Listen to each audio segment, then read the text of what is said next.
സൂര്യ മമിത കോംബോയ്ക്ക് 200 കോടി. Vishwanath and sons Venky Atluri സംവിധാനം ചെയ്ത സൂര്യചിത്രം വിശ്വനാഥ് ആൻഡ് സൺസ് ആഗോളതലത്തിൽ 200 കോടി നേടി. മമിത ബൈജു നായികയായ ഈ ചിത്രം പ്രണയം, ഹാസ്യം, വൈകാരികത എന്നിവ കോർത്തിണക്കിയ ഒരു സമ്പൂർണ്ണ കുടുംബചിത്രമാണ്. സൂര്യയെ നായകനാക്കി തെലുങ്ക് സംവിധായകൻ വെങ്കി അറ്റ്ലൂരി ഒരുക്കിയ വിശ്വനാഥ് ആൻഡ് സൺസ് 200 കോടി നേടി. നിർമ്മാതാക്കളായ സിത്താര എന്റർടൈൻമെന്റ്സാണ് ഇക്കാര്യം അറിയിച്ചിരിക്കുന്നത്. ചിത്രം തിയേറ്ററുകളിൽ വിജയകരമായ പ്രദർശനം തുടരുകയാണ്.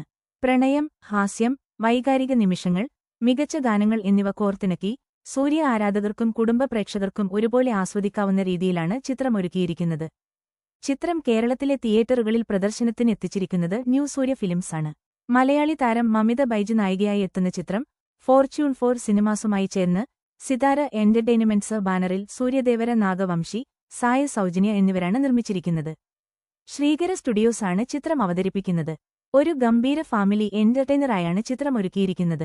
സംവിധായകൻ വെങ്കി അറ്റ്ലൂരി തന്നെയാണ് ചിത്രം രചിച്ചിരിക്കുന്നതും. രവീണ ടണ്ടന്, രാധിക ശരത്കുമാര്, ഭവാനി ശ്രീ എന്നിവരാണ് ചിത്രത്തിലെ മറ്റു താരങ്ങൾ. സൂര്യയുടെ കരിയറിലെ 46ാം ചിത്രമായി എത്തുന്ന വിശ്വനാഥ് ആൻഡ് സൺസ് ബ്ലോക്ക്ബസ്റ്റർ ഹിറ്റായ ലക്കി ഭാസ്കറിന് ശേഷം വെങ്കി അറ്റ്ലൂരി ഒരുക്കുന്ന ചിത്രമാണ്.